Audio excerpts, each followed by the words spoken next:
والو سنو اے حسین والو سنو،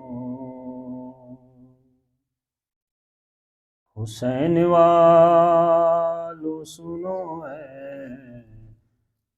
حسین والو سنو، حسین والو سنو اے حسین والو سنو، حسین کہتے ہیں ہم سے جدا نماز نہ ہو، حسین کہتے ہیں ہم سے جدا نماز نہ ہو، حسین کہتے ہیں ہم سے جدا نماز نہ ہو، حسین والوں کی کوئی قضا نماز نہ ہو، حسین والوں کی کوئی قضا نماز نہ ہو۔ صلوات محمد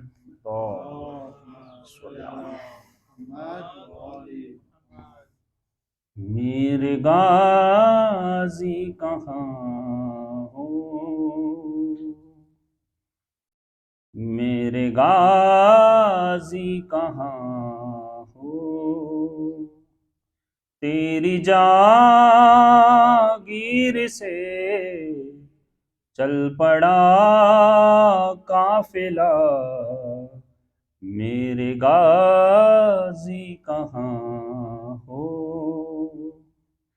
اے میرے باوفا ہے بہن بے ردا، میرے غازی کہاں ہو،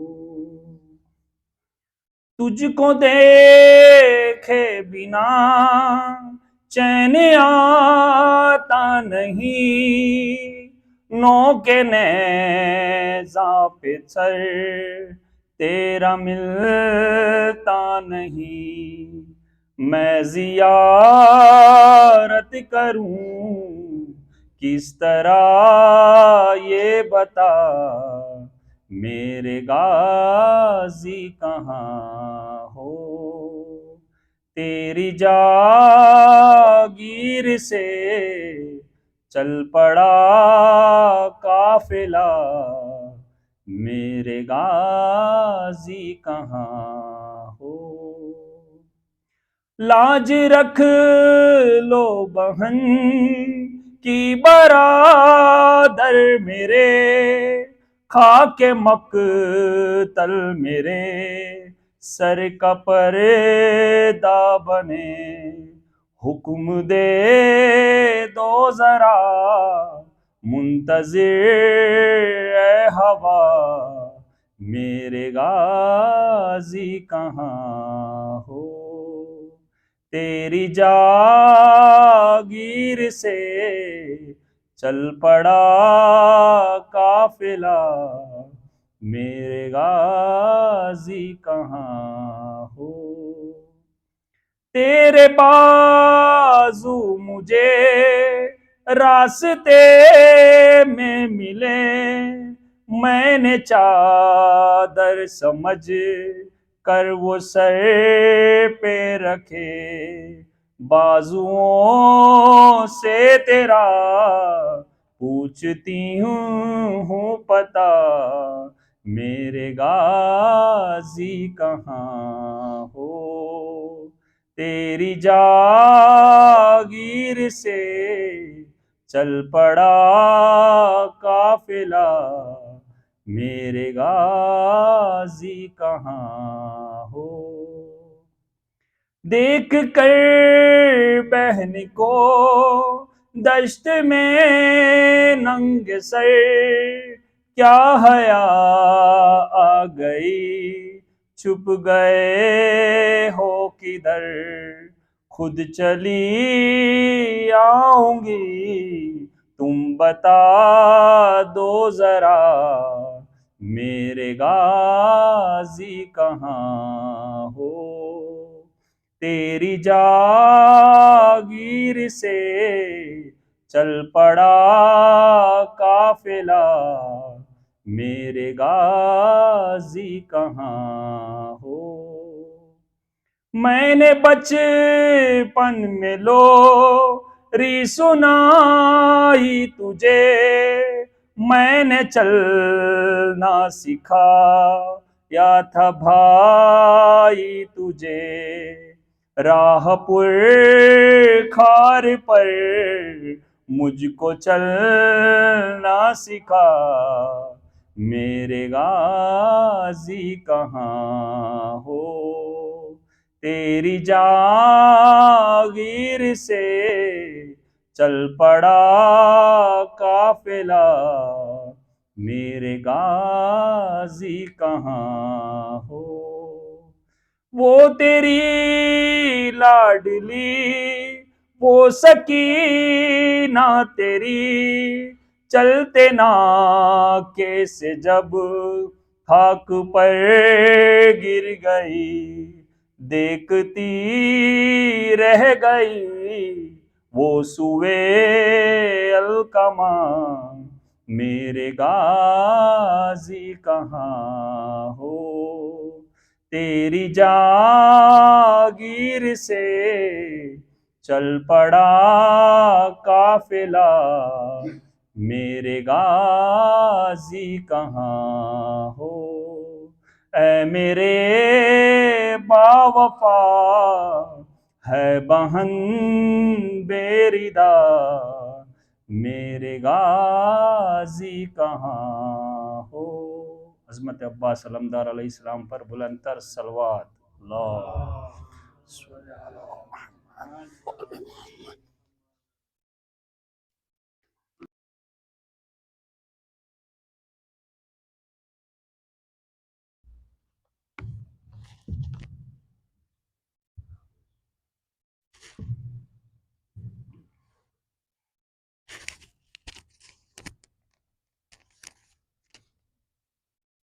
صلوات پر محمد وآل محمد۔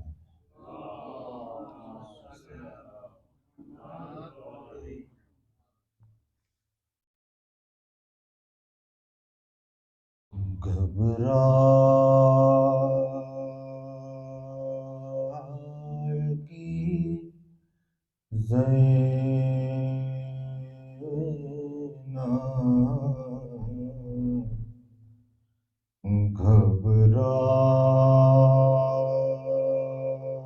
گھبرائے گی زینب،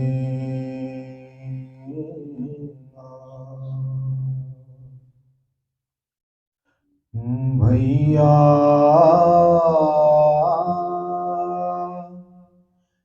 تمہیں گھر جا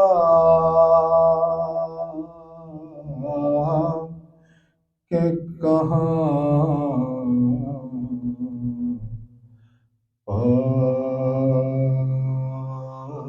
گی زینب،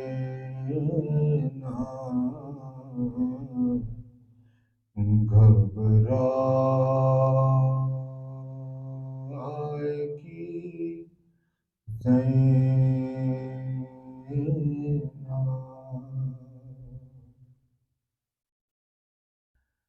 کیسا یہ بھرا گھر ہوا برباد الہی، کیا آئی تباہی، کیسا یہ بھرا گھر ہوا برباد الہی، کیا آئی تباہی، اب اس کو نہ آباد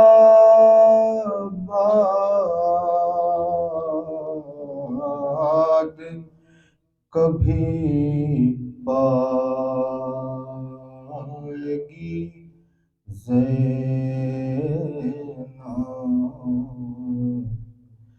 گھبرائے گی زینب،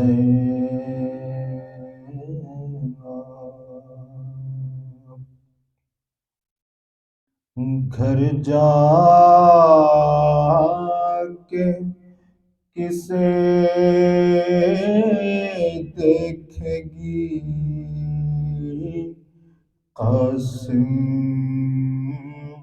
ہے نا عباس، اکبر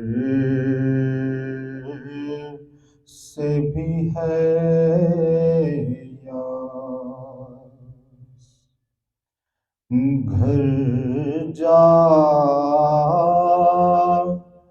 کے کسے دیکھے گی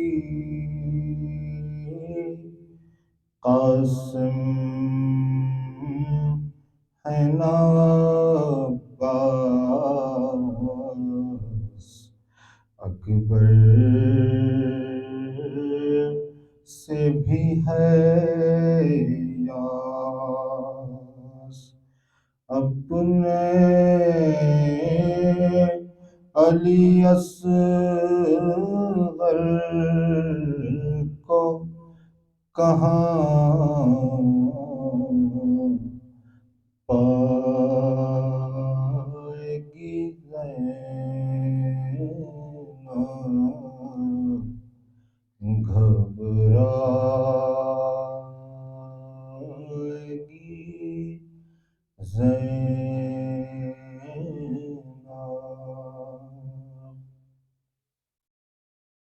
پوچھیں گے جو لوگ کے بازو پہ ہوا کیا، یہ نیل ہے کیسا،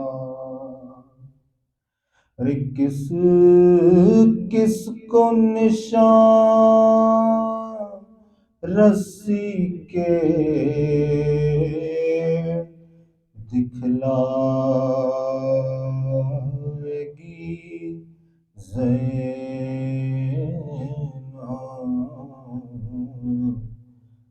گھبرائے گی زینب،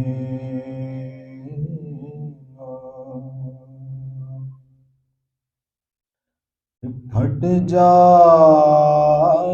گا بس دیکھتے ہی گھر کو کلیجہ، یاد آؤگے بھیا، ارے دل ڈھونڈے گا تم کو تو کہاں جائے گی زینب، گھبرائے گی زینب،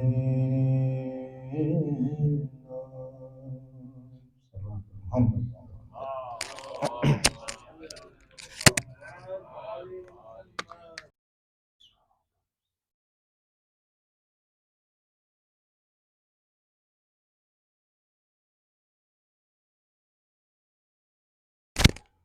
لا حول ولا قوة إلا بالله العلي العظيم، حسبنا الله ونعم المولى ونعم النصير، أعوذ بالله السميع العليم من الشيطان الرجيم اللعين بسم الله الرحمن الرحيم الحمد لله الأول بلا أول كان قبل والآخر بلا آخر يكون بعد الذي قصرت عن رؤيته أبصار الناظرين وعجزت عن نعته أوهام الواصفين ثم الصلاة والسلام والتحية والإكرام على النبي الأمي سيدنا المسدد بشيرنا المجدد المصطفى الأمجد والمحمود الأحمد أبي القاسم محمد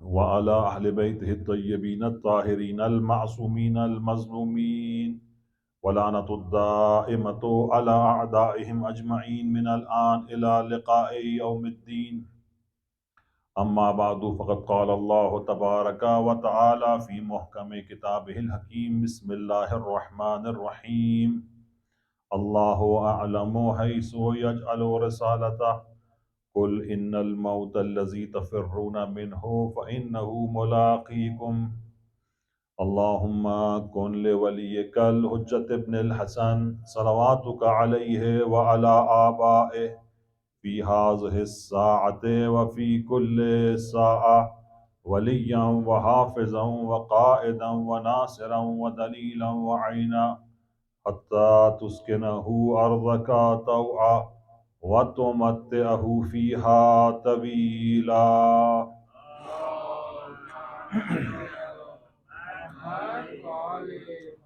السلام عليك يا أبا عبد الله وعلى الأرواح التي هلت بفنائك عليك مني سلام الله أبدا ما بقيت وبقي الليل والنهار ولا جعله الله آخر العهد مني لزيارتكم.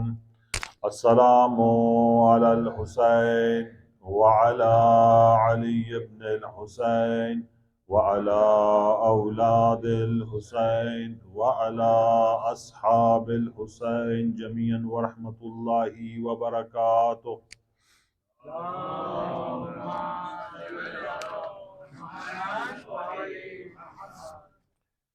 بغیر کسی تمہید کے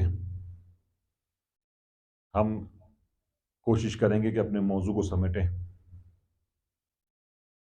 امامت ایک ایسا عقیدہ ہے کہ جو خاصہ ہے شیعوں کا،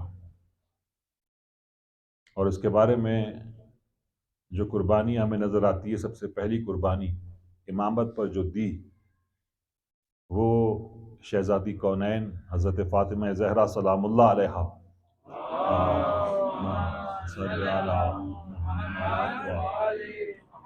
شہزادی شہیدہ ہیں در راہ ولایت اور امامت، اور جناب محسن ابن علی یہ پہلے شہید ہیں امامت کی راہ میں. اور پھر یہ سلسلہ کربلا میں ہمیں نظر آتا ہے. امام حسین کی شہادت بھی امامت امیر المؤمنین کی راہ میں ہوئی. عزیزو، یہ امامت کا عقیدہ اس قدر اہم ہے، مجالس میں اہل منبر پڑھتے ہیں اور ہر سال بیان ہوتا ہے، اور اس کی اہمیت اس قدر زیادہ ہے کہ زندگی بھر اس موضوع کو پڑھا جائے. لیکن دلیل کے ساتھ امامت ہو، رسمی نہ ہو، امامت کا عقیدہ خاندانی نہ ہو، بلکہ دلیل کے ساتھ معتقد ہو، مومن، معرفت ہو. من مات ولم یعرف امام زمانہ مات میتۃ جاہلیہ، جو مر گیا اس نے زمانے کے امام کو نہیں پہچانا، اس کی موت جاہلیت کی موت ہے، کفر کی موت ہے. حرہ حلیمہ سعدیہ کی اولاد میں سے خاتون ہے، با معرفت ہے، امیر المومنین کی محبت سے لبریز ہے، اور یہ زمانہ ہے عبد الملک کا، جو بنو امیہ کے خلفاء میں سے 5واں خلیفہ تھا. اس کی طرف سے گورنر عراق کا حجاج بن یوسف ثقفی، انتہائی ظالم. اور اس لیے اپنے زمانے میں جناب کمیل، دعا کمیل پڑھتے ہیں، مولا کائنات سے دعا آئی ہے، کمیل کو، سعید بن جبیر کو اور دیگر افراد کو اس نے قتل کیا. ایک مرتبہ حجاج کی ملاقات حرہ سے ہوئی، کہا کہ تم وہی حرہ ہو، حلیمہ سعدیہ کی بیٹی؟ کہا کہ فراست من غیر مؤمن، تو ذہین تو ہے لیکن مومن نہیں ہے۔ دیکھیں، ذہانت، عقل، یہ خدا کی نعمت ہے، اسے صحیح جگہ استعمال کرنا عقل جو نعمت ہے اس کا شکر ہے۔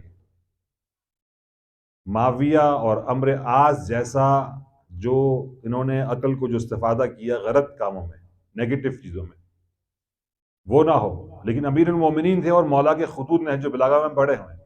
معاویہ نے جو جوابات دیے، مولا نے اس کے جوابات دیے اور استدلال سے ثابت کیا، دلیل سے ثابت کیا، کیونکہ یہ جو انسان کے پاس عقل ہے اس کو صحیح استفادہ کرنا ضروری ہے، ورنہ پھر انسان غلط راہ میں، کس طرح اس کو جو ہے ٹوپی پہنائے، کس طرح اس کو دھوکہ دے۔ اب یہ حجاج بڑا تیز تھا، پہچان گیا فوراً کہ یہ علی کی ماننے والی ہے۔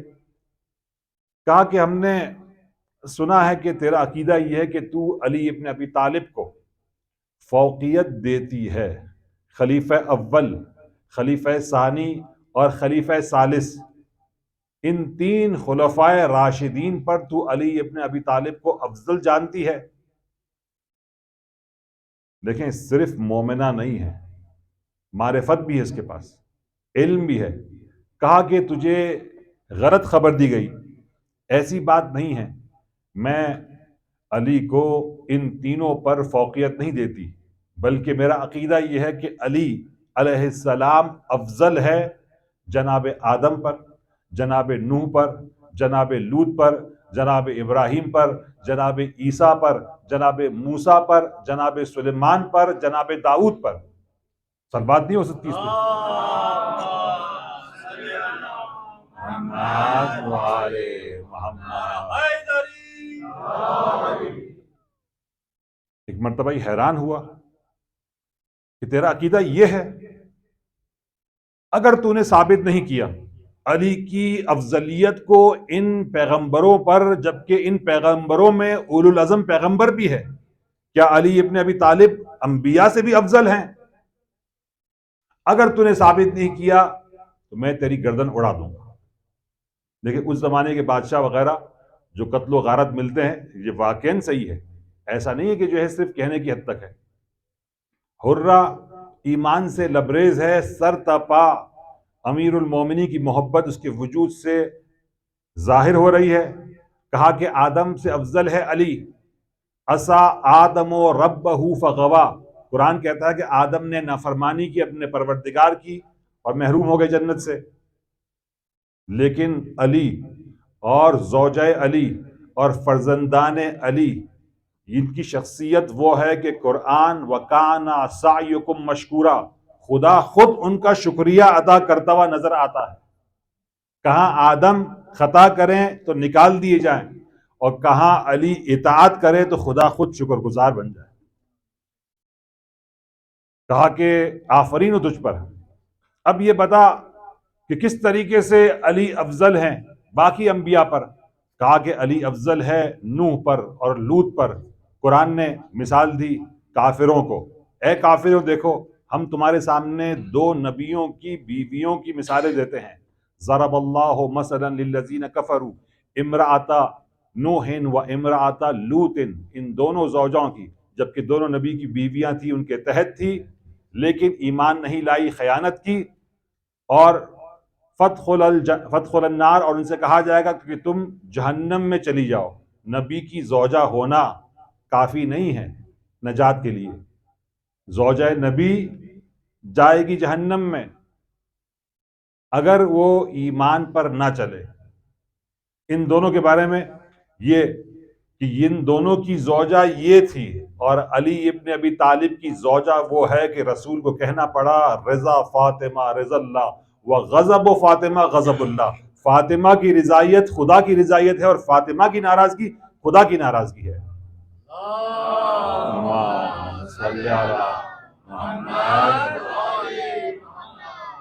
کہا کہ شاباش ہو تجھ پر، اب بتا کہ علی افضل ہیں ابراہیم جیسے اولو العزم پیغمبر پر۔ ابراہیم نبوت میں رسول اللہ کے بعد سب سے پہلا نمبر ابراہیم کا آتا ہے، لیکن ابراہیم اور رسول خدا کے درمیان یہ 12 امام ہیں۔ افضلیت کے حساب سے دیکھا جائے تو ابراہیم کا سلسلہ اور فضیلت بعد میں ہے۔ اب یہاں خدا نے کہا، قرآن کے اندر ہے، ابراہیم کہتے ہیں یا رب، اے میرے پروردگار، کیف تحیی الموت، تو کس طریقے سے مردے کو زندہ کرے گا؟ خدا کے طرف سے جواب آیا، اے ابراہیم اولم تؤمن، کیا تجھے ایمان نہیں ہے کہ دوبارہ موت کے بعد میں زندہ کروں گا؟ کہا کہ کالو بلا، مجھے ایمان تو ہے، لیکن میں چاہتا ہوں لیطمئن قلبی، میرے دل کو اطمینان حاصل ہو جائے۔ دیکھیں اطمینان نام ہے 99% کا، 97 98 99% کا، 100% اس کو کہتے ہیں یقین۔ ابراہیم اطمینان کی منزلت میں ہے، یہ تو ابراہیم کا مقام ہے جو قرآن نے نقل کیا۔ اور علی ابن ابی طالب یہ کہتے ہیں کہ لو کشف الغطاء مزددت یقینا، اگر علی ابن ابی طالب کے سامنے سے پردوں کو ہٹا دیا جائے تو میرے یقین میں ذرہ برابر بھی اضافہ نہیں ہوگا۔ علی اطمینان کی منزل میں نہیں ہے، یقین کی منزل میں ہے۔ کہا کہ آفرین ہو تجھ پر، اب بتا باقی پیغمبروں پر۔ پھر عیسیٰ کے بارے میں بتایا، موسیٰ کے بارے میں بتایا، اور اسی طریقے سے دیگر انبیاء کے بارے میں بتایا۔ میں صرف آپ کے سامنے ایک آدھ جو ہے وہ جناب سلیمان نبی نے کیا کہا تھا، رب اغفر لی وہب لی ملکن، اے خدا تو مجھے معاف کر دے اور تو مجھے عطا کر ایک ایسی بادشاہت، ایک ایسی حکومت عطا کر، لا ينبغی لأحد بعدی، میرے بعد کسی ایک کو وہ نہ ملے۔ ہواؤں پر حکومت، تمام چیز پر حکومت جناب سلیمان نبی کو خدا نے عطا کی۔ طلب کی، دنیا طلب کیا، خدا نے دے دیا۔ دنیا دنی سے نکلا ہے، دنیا پست حقیر۔ سلیمان نے اپنے حساب سے دنیا طلب کی، خدا نے دے دی۔ بادشاہت چاہیے، حکومت چاہیے، دولت چاہیے، مال چاہیے، لے لو۔ یہ سلیمان نبی کا مقام ہے، خدا سے حکومت کو طلب کر رہے ہیں، خدا نے عطا کر دی۔ علی ابن ابی طالب دنیا کو مخاطب کر کے کہتے ہیں کہ یا دنیا غری غیری، اے دنیا دھوکہ دینا ہے تو میرے غیر کو دھوکہ دے۔ وقت طلقتک ثلاث، جبکہ میں نے تجھے 3 دفعہ طلاق دے دی ہے، لا رجعت فی، ان 3 طلاق کے بعد حق کے رجوع بھی نہیں ہے۔ یہ علی ابن ابی طالب ہے اور وہ سلیمان ہے جو دنیا طلب کر رہے ہیں اور مولا طلاق دے رہے ہیں دنیا کو۔ صلوات پڑھیں محمد و آل محمد۔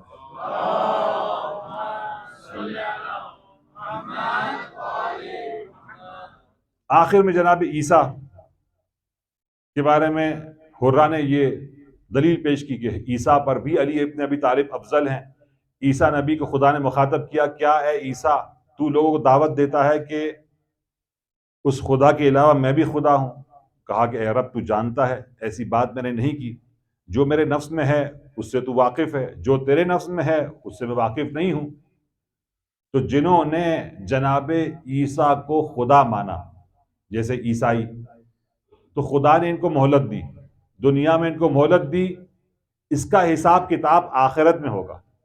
لیکن نصیریوں نے علی ابن ابی طالب کو دنیا میں خدا مانا اور ان کی پرستش اور عبادت کی، تو مولا نے برداشت نہیں کیا، اسی وقت دنیا میں ان کو قتل کر دیا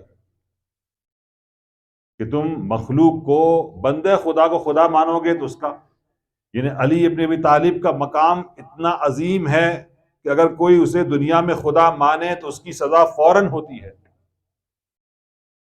دیکھیں کچھ گناہ ایسے ہوتے ہیں، ابھی یہ روایت تمام کر دیں۔ یہاں پر جب حرہ نے 8 پیغمبروں پر مولا کائنات کی افضلیت کو ثابت کر دیا، حجاج نے آفرین کی اور اس کو انعامات دے کر رخصت کیا کہ تو نے آج ثابت کر دیا۔ دیکھیں دشمن بھی قائل ہو گیا علی ابن ابی طالب کی فضیلت کا۔ کچھ گناہ ایسے ہوتے ہیں کہ اس کی عقوبت خدا خود اس دنیا میں دیتا ہے۔ اس میں سے ایک ہے قطع رحمی، رشتہ داروں سے قطع تعلق. قطع تعلق اس کی عقوبت فوراً ہوتی ہے. کوشش کی جائے کہ صلہ رحمی کی جائے. صلہ رحمی کسے کہتے ہیں؟ رحم کہتے ہیں خونی رشتہ دار. خونی رشتہ داروں سے ارتباط. ارتباط یہ نہیں کہ آپ چلے جائیں عید والے دن السلام علیکم کیسے ہو، عید مبارک، گلے ملے، سویاں کھائی، مٹھائی کھائی اور خدا حافظ. بھائی مجھے پتا ہے کہ میرا بھائی اس کے پاس بچوں کی اسکول کی فیس کے پیسے نہیں ہیں، کرائے پہ کرائے چڑھ گئے ہیں، ہم عید ملنے آئے ہیں، صلہ رحمی کرنے آئے. یہ صلہ رحمی نہیں ہوتی. صلہ رحمی نام ہے اپنے مال کو خرچ کرنا اپنے ضرورت مند رشتہ داروں پر. یہ صلہ رحمی نہیں ہے کہ ہاں بھئی ہم نے فون کر دیا آپ کو صلہ رحمی کرنے کے لیے، بھئی بہت احسان کیا. فون کرنا صلہ رحمی نہیں ہے. خدا نے اگر ہمیں عطا کیا ہے تو ہم اپنے مال میں اپنے رشتہ داروں کو پہلے شریک کریں. یہ ہے صلہ رحمی. نہ کہ دور سے ہلو ہائی اور واٹس ایپ پہ کال کر دی اور ہم نے بڑا احسان کیا، ہم نے صلہ رحمی کیا. صلہ رحمی سے عمر بڑھتی ہے اور صلہ رحمی سے مال بڑھتا ہے. ہم نے آپ کو فون کر دیا، آپ ہمیں فون نہیں کرتے، ہم نے آپ کو فون کر دیا. بھائی پتہ ہے ضرورت مند ہے رشتہ دار، اس کی ہیلپ کرو، اس کی مدد کرو. اور یہاں پر نہیں، ہم جو ہے صلہ رحمی کر رہے ہیں.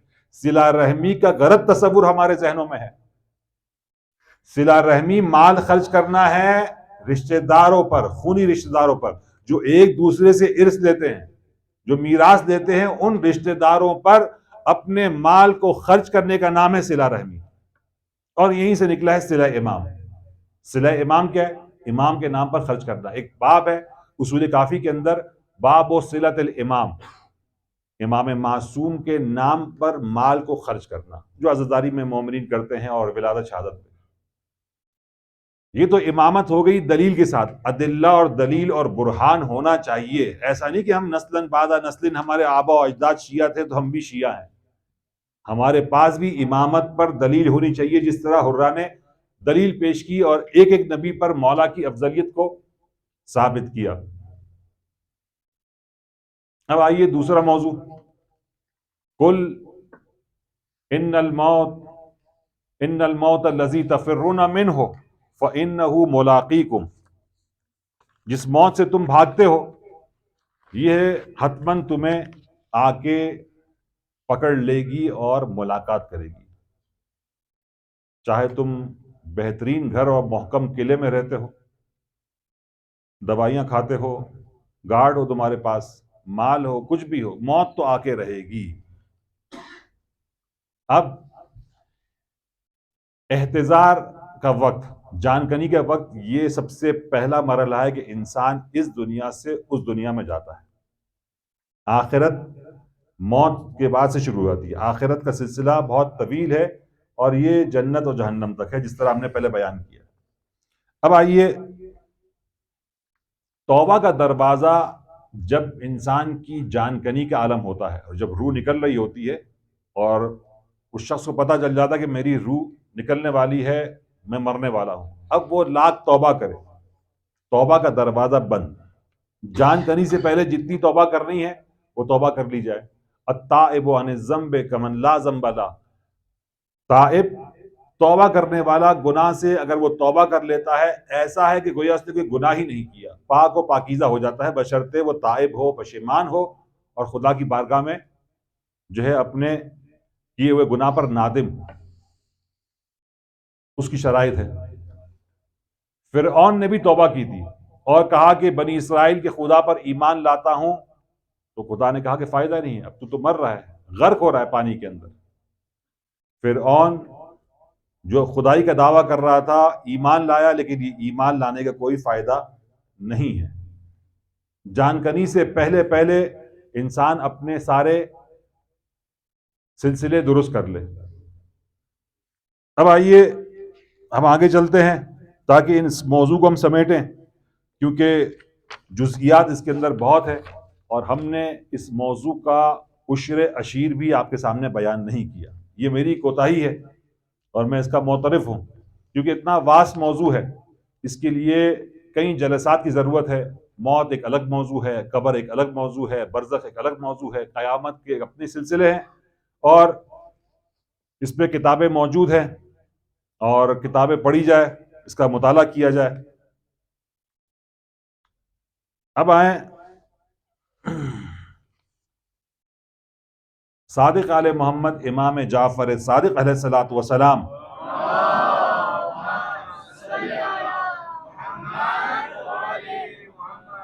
مولا فرماتے ہیں کہ اشارہ بیدہ الی صدرہ، امام نے اشارہ کیا اپنے ہاتھ سے اپنے سینے کی طرف۔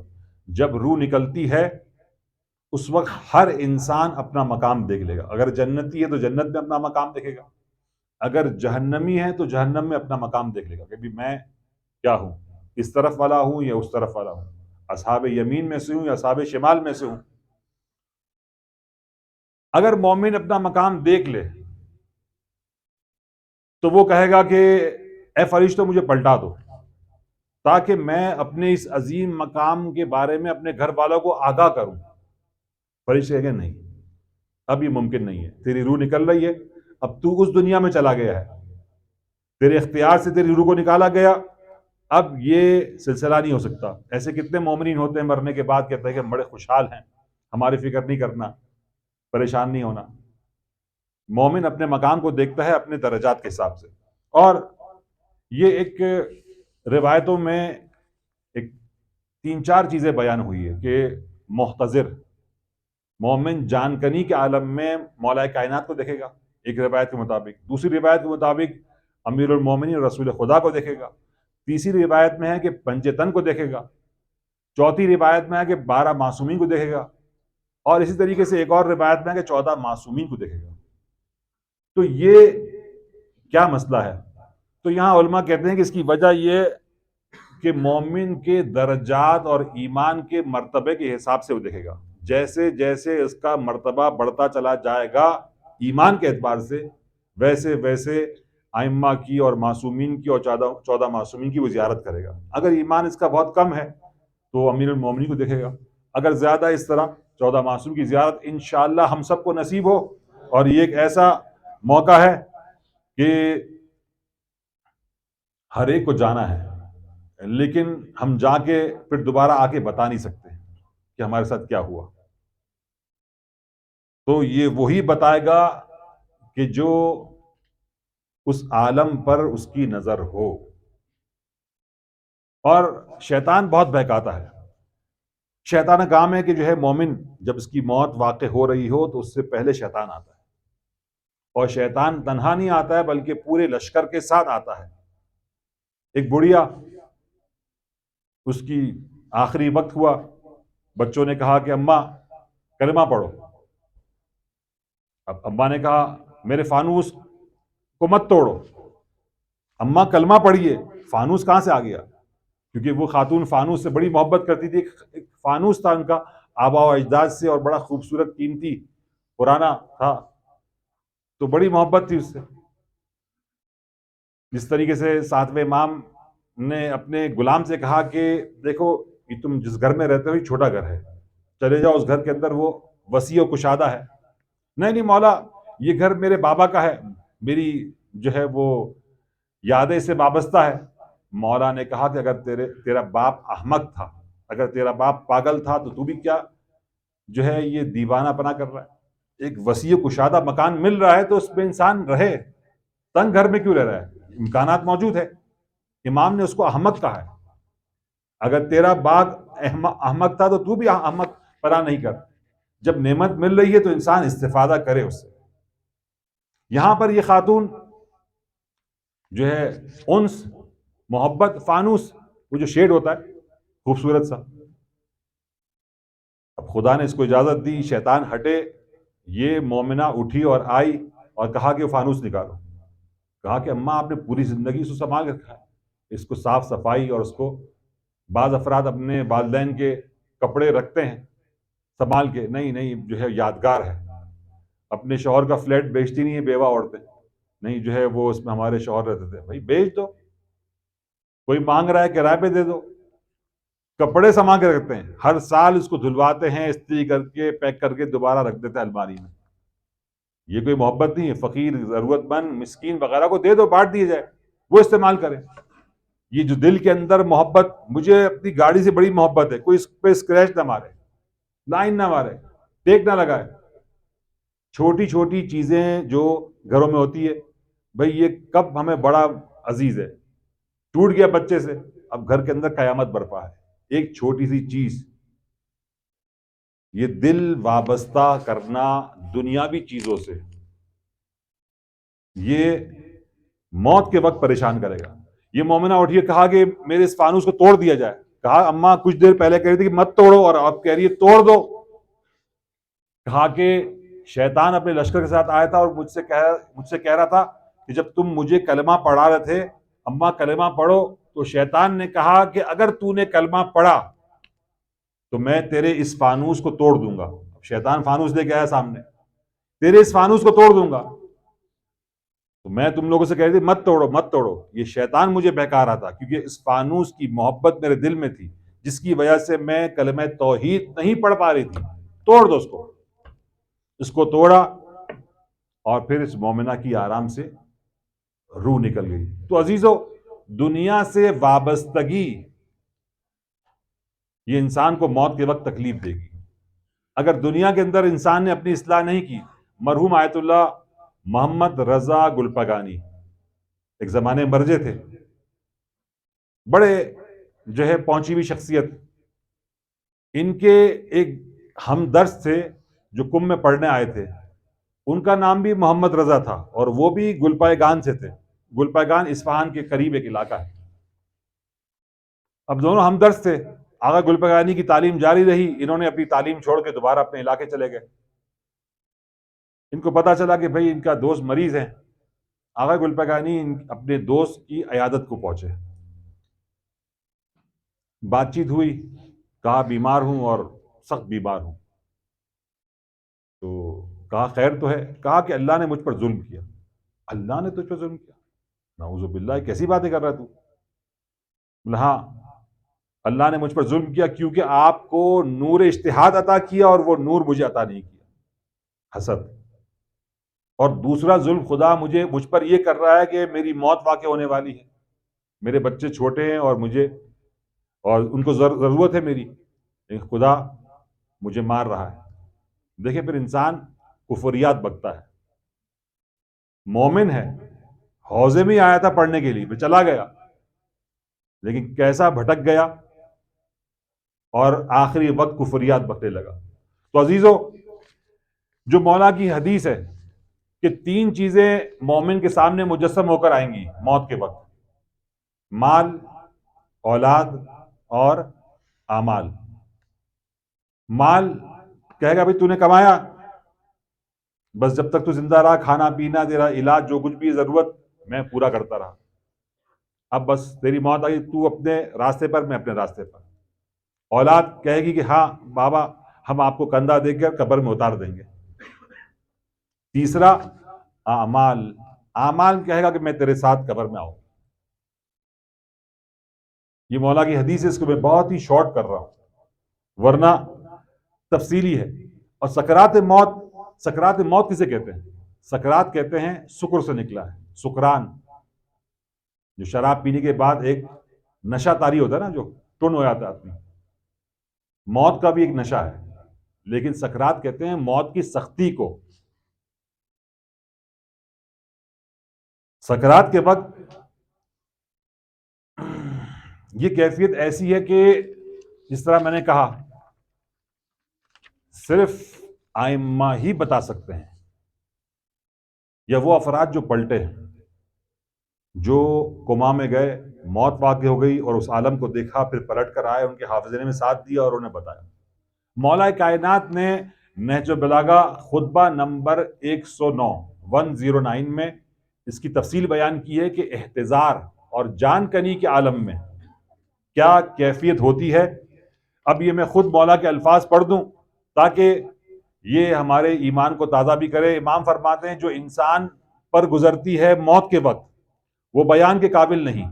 ایک طرف موت اور دوسری طرف فرصت کو انسان ضائع کرتا ہے، اس کا غم، اور یہ غم اس کے پورے وجود کو اپنے میں لے لیتا ہے کہ میں نے اپنی زندگی ضائع کر دی، ٹائم میں نے ویسٹ کیا. اس وقت اعضائے بدن سست ہونے لگتے ہیں، انسان کا جسم کمزور ہوتا ہے، اس کا رنگ بدلنے لگتا ہے. جیسے جیسے موت کے آثار بڑھیں گے زبان کام نہیں کرے گی. آنکھیں دیکھ رہی ہے، کان سن رہے ہیں، زبان بول نہیں سکتا، بولنے سے محروم ہو جائے گا، لیکن اپنے گھر والوں کو دیکھ رہا ہوگا محتضر. کان سن رہے ہوں گے، عقل سالم ہوگی، سوچے گا اپنی عمر کو کس راستے میں تباہ کر دیا، اپنی زندگی کو کن چیزوں کے پیچھے ختم کر دیا، اپنے مال کو یاد کرے گا کہ کس طرح مشکل سے جمع کیا تھا، حلال سے حرام سے، اب جا کر مجھے اس کا جواب دینا ہوگا. دوسرے استعمال کریں گے لیکن جواب مجھے ہی دینا پڑے گا. اور بدبختی میرے لیے کہ موت آہستہ آہستہ اپنا کام کرے گی، یہاں تک کہ کان بھی بند ہو جائیں گے. جب روح کھنچتی ہے، پیر سے روح کھنچتی ہے، پھر یہ آہستہ آہستہ انسان کی زبان اور کان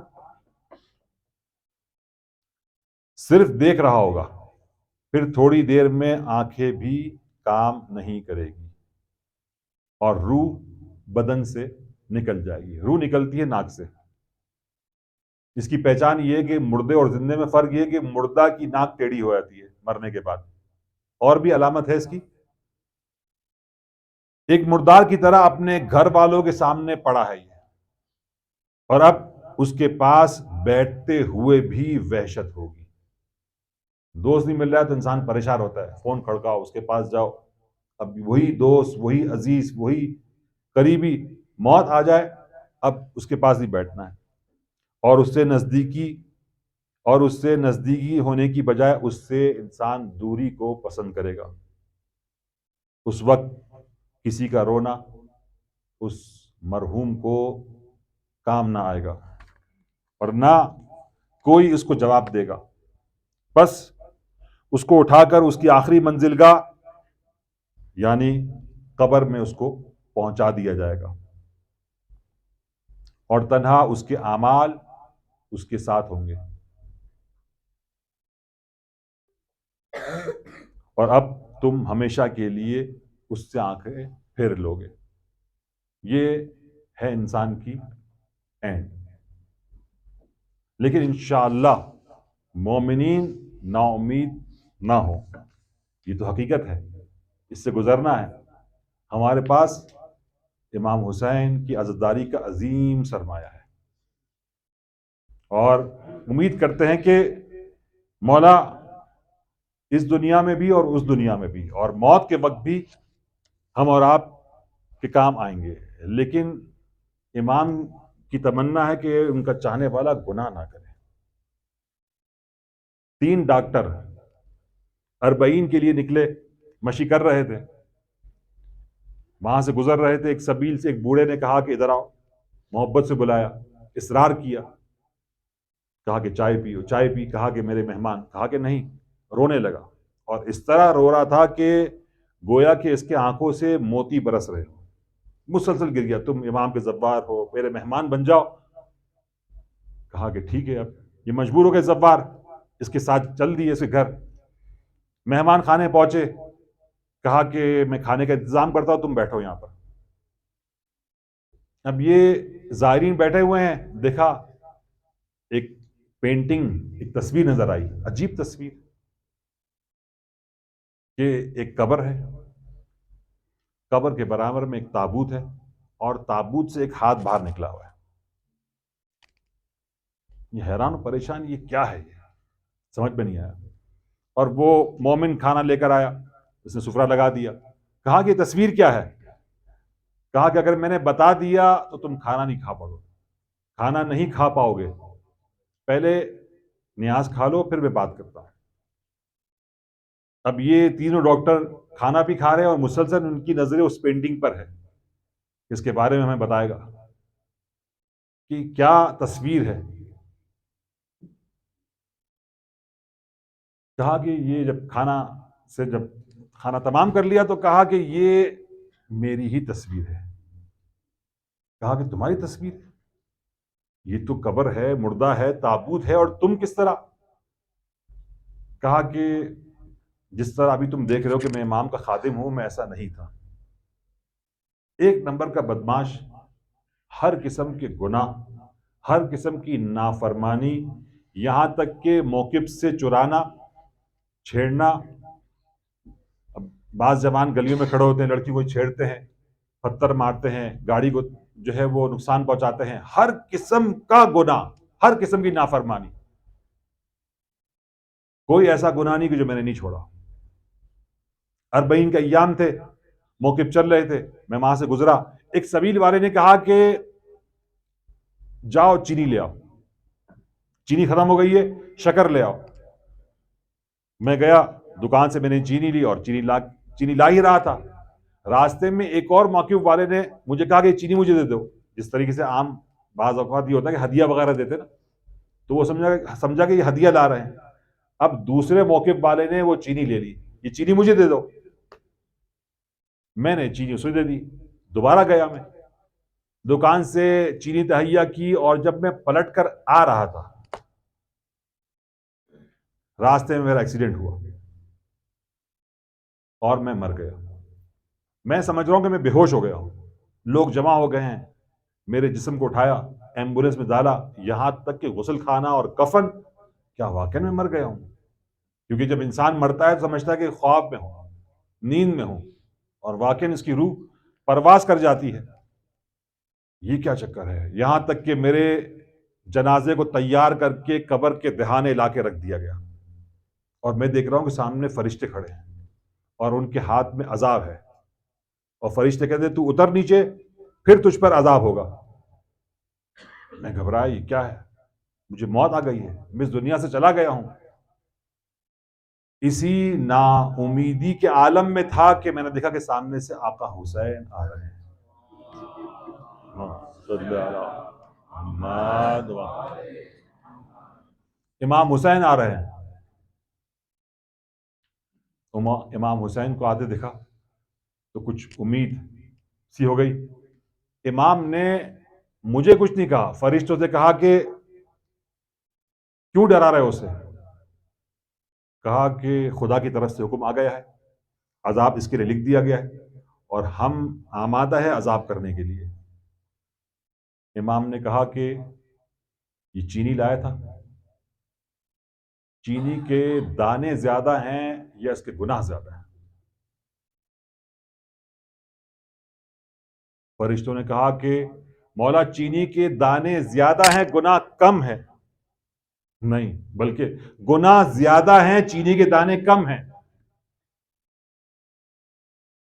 کہا کہ ایک دوسرا تھیلا بھی تو لایا تھا چینی کا، راستے میں اس کا انتقال ہو گیا، اس کو گنو، چینی کے دانے کتنے باریک ہوتے ہیں.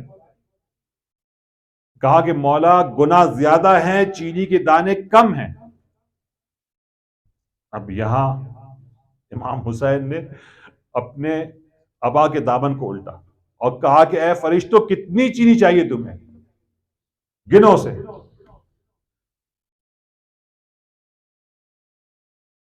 یہاں اس کی بخشش تو ہو گئی. اب یہ مومن جب دیکھ رہا ہے کہ فرشتے اور امام حسین کی گفتگو کو دیکھ رہا ہے، اس عالم میں ہے، یہ کہتا ہے مولا بس ایک مہلت دے دے، پوری زندگی گناہ کیا ہے، میرا وعدہ ہے پوری زندگی آپ کی خدمت کروں گا، اطاعت کروں گا. امام حسین نے کہا کہ دیکھ، ایک پیغام ہمارے ماننے والوں تک پہنچا دے. دیکھو ہم نے پلٹا دیا، جا دوبارہ چلے جا اس دنیا میں. دیکھ ہمارے شیعوں سے کہنا کہ وہ ایسا کام نہ کریں کہ مجھ حسین کو فرشتوں کے سامنے شرمندہ ہونا پڑے. مومن گناہ کرتا ہے، معصوم شرمندہ ہوتے ہیں. ایسا نہ ہو مولا ہر سال آپ کا یہ سفرہ بچ جاتا ہے، ہم ہر سال گناہ کرتے ہیں، لیکن آپ کتنے کریم ہیں، ابن کریم ہے، آپ کا لطف و کرم ہے. یہ عزاداری، یہ گریہ و بکا جو آپ نے عنایت کیا ہے، گناہوں کا کفارہ ہے. ہاں عزیزو، قبیلہ بنی اسد کی عورتیں جب پانی بھرنے باہر نکلی، اپنا وعدہ تو کیا تھا آقا حسین سے، سب نے، مردوں نے بھی کیا تھا، بچوں نے بھی کیا تھا، عورتوں نے بھی کیا تھا. جب باہر نکلی کیونکہ دیکھیں عزیزو، 4 معصوم ایسے ہیں کہ جن کے جنازے 3 دن کے بعد دفنائے گئے. اس میں سے ایک رسول خدا کا جنازہ ہے، ایک 7ویں امام کا جنازہ پورے بغداد پر رکھ دیا گیا تھا، اور 9ویں امام کا جنازہ گھر کی چھت پہ رکھ دیا گیا تھا 3 دن تک، اور ایک غریب زہرا کا جنازہ کربلا کی جلتی ریتی پہ پڑا رہا. اب یہ قبیلے بنی اسد کی عورتیں آئی، دیکھا، اپنے مردوں کو اطلاع دی، مرد ڈر رہے ہیں، باہر نہیں آ رہے ہیں. کہا کہ ابن زیاد بہت سفاک ہے. عورتوں نے ہمت دلائی کہ کل رسول خدا کو کیا جواب دو گے؟ ان کا فرزند کا لاشا پڑا رہا اور تم نے تدفین نہیں کی، جبکہ تم نے وعدہ کیا ہے آقا حسین سے. قبیلے کے سردار ہوشیار اور سمجھدار تھا. اس نے کہا کہ ہم ایک کام کرتے ہیں، راہ کوفہ پر ایک شخص کو کھڑا کرتے ہیں، مخبر کو. اگر کوئی ابن زیاد کی فوج کا کوئی شخص آتا ہے، جاسوس آتا ہے، تو ہمیں خبر دے دے. ہم تدفین کے لیے نکلتے ہیں، ہاتھوں میں بیلچے لیے اور میدان کربلا کی طرف آئے. لیکن تدفین کرنا چاہتے ہیں، شناخت نہیں ہوتی، جسم کے ساتھ سر نہیں ہے اور بدن پر لباس نہیں. پہچانے تو کس طرح پہچانے؟ سب سے پہلا لاشا آقا حسین کا اٹھانا چاہتے ہیں، لیکن لاشا اٹھ نہیں رہا. معصوم کو معصوم ہی دفن کرتا ہے، غسل دیتا ہے، کفن پہناتا ہے. اب یہاں پریشان ہے، ایک بڑی سی قبر کھودی، تدفین کرنا چاہتے ہیں، لیکن لاشیں اٹھ نہیں پا رہے ہیں. تھوڑی دیر گزری، کیا دیکھا کہ کوفے کی راہ سے ایک شخص سواری پر آ رہا ہے اور آواز دے رہا ہے، ٹھہر جاؤ، میرے آنے کا انتظار کرو. لیکن بڑے عجیب انداز سے یہ شخص آیا. اس کے ہاتھوں میں ہتکڑیاں ہیں، پیروں میں بیڑیاں ہیں، گلے میں توق ہے، اور سواری سے اترا. ایک مرتبہ اس کے ہاتھ سے ہتکڑیاں کھلی، بیڑیاں ٹوٹی، لیکن گلے سے توق نہ اترا. آگے بڑھتا ہے. کہا کہ کیا بات ہے، کیوں پریشان ہو؟ کہا کہ لاشوں کی شناخت نہیں ہوتی. کہا کہ میں تمہیں بتاتا ہوں. آگے بڑھ کے بتایا، یہ حبیب ابن مظاہر کا جنازہ ہے، یہ مسلم ابن اوسجا کا لاشا ہے، یہ ہلال کا لاشا ہے، یہ جون کا لاشا ہے، یہ بریر حمدانی کا لاشا ہے. ایک مرتبہ یہ آنے والا جوان آگے بڑھ کر ایک مرتبہ سر کو جھکائے بیٹھ گیا. کہا کہ خیر تو ہے؟ کہا کہ دیکھتے نہیں، یہ لاشوں کے ٹکڑے ٹکڑے حسن کے گل بدن قاسم کا لاشا ہے. اور پھر یہ آنے والا آگے بڑھتا ہے، ایک مرتبہ سینے پہ ہاتھ رکھ کر بیٹھ گیا. کہا خیر تو ہے؟ کہا کہ یہ حسین کے جوان علی اکبر کا لاشا ہے. ایک ایک لاشے کی معرفی کی، آقا حسین کی تدفین کی. تدفین کرنے کے بعد قبیلے کے سردار نے کہا کہ آپ ہے کون؟ کہا کہ میں اسی حسین ابن علی کا بیٹا ہوں، انا علی ابن الحسین، اور تمہارا امام ہوں. تو اس وقت سردار قبیلہ نے ہاتھوں کو جوڑا، آقا آپ ہمیں یہ شرف بخشیے، ہمارے خیموں میں تشریف لائیے. امام نے کہا کہ تمہارا وعدہ پورا نہیں ہوا. میدان میں ایک طرف نظر کی، چاروں طرف. کہا کہ سارے لاشیں دفنا دیے گئے ہیں. کہا کہ نہیں، ایک لاشا رہ گیا ہے. کہا کہ وہ لاشا کہاں ہے؟ کہا کہ وہ میرے چچا ابو الفضل عباس کا لاشا نہر فرات پر پڑا ہوا ہے. سارا قبیلہ وہاں پہنچا. امام نے اپنے ہاتھ سے مولا عباس کے لاشے کو قبر میں اتارا. اتارنے کے بعد مولا پلٹے اور کہا کہ اے قبیلے والو، تھوڑی دیر کے لیے ذرا دور ہو جاؤ، ذرا دور ہو جاؤ. قبیلہ پیچھے ہٹ گیا. راوی کہتا ہے کافی دیر گزر گئی، امام پلٹ کر نہ آئے. میں نے ایک مرتبہ آگے بڑھ کر جھک کے قبر میں دیکھا. میں کیا دیکھتا ہوں؟ زمانے کا امام اپنا سر مولا عباس کے سینے پہ رکھ کر یہ ندا دے رہا ہے، اے میرے غیور چچا عباس، آپ یہاں پر آرام کر رہے ہیں، میں آپ کو بتانے آیا ہوں آپ کی بہنیں درباروں بازاروں میں نامحرموں کا مجمع ہے. تماشائیوں کے درمیان بے مکنا و چادر اسیر بن کے لے جائی جا رہی. الا ولعنۃ اللہ علی القوم الظالمین. وَسَيَعْلَمُ الَّذِينَ ظَلَمُوا أَيَّ مُنْقَلِبٍ يَنْقَلِبُونَ إِنَّا لِلَّهِ وَإِنَّا إِلَيْهِ رَاجِعُونَ رِضًا بِقَضَائِهِ وَتَسْلِيمًا لِأَمْرِهِ اللهم وفقنا لما تحب وترضى اللهم ارزقنا في الدنيا زيارة الحسين وفي الآخرة شفاعة الحسين واجعلنا من الباقين في أضاء الحسين وادخلنا الجنة من باب الحسين واحشرنا مع الزوار الحسين. بارہ تجھے واسطہ ابھی عبداللہ الحسین کا حاضرین مجلس کی تمام حاجات کو پورا فرما. شیعہ حیدر کرار جہاں کہیں بھی ان کی جان مال عزت آبرو کو محفوظ فرما. جن مومنین نے دعاؤں کے لیے کہا ہے بحق کے ابی عبداللہ ان کی حاجات کو پورا فرما. متمنی ہیں جو زیارت کو مشرف فرما. رزق و روزی کے سلسلے میں جو پریشان ہے بحق کے ابا عبداللہ الحسین ان کی پریشانی کو دور فرما. جو اولاد کے سلسلے میں اور بے اولاد ہے ان کی جو بھی پریشانی ہے بحق کے ابی عبداللہ الحسین ان کی تمام مشکلات و پریشانی کو جلد از جلد دور فرما. اور ان تمام تر مظالم کے انتقام کے لیے ابا عبداللہ الحسین کے فرزند امام زمانہ کے ظہور میں تعجیل فرما. ہمیں ان کے اعوان انصار محبوں اور شیعوں میں سے قرار دے. ربنا تقبل منا انك انت السميع العليم برحمتك يا ارحم الراحمين.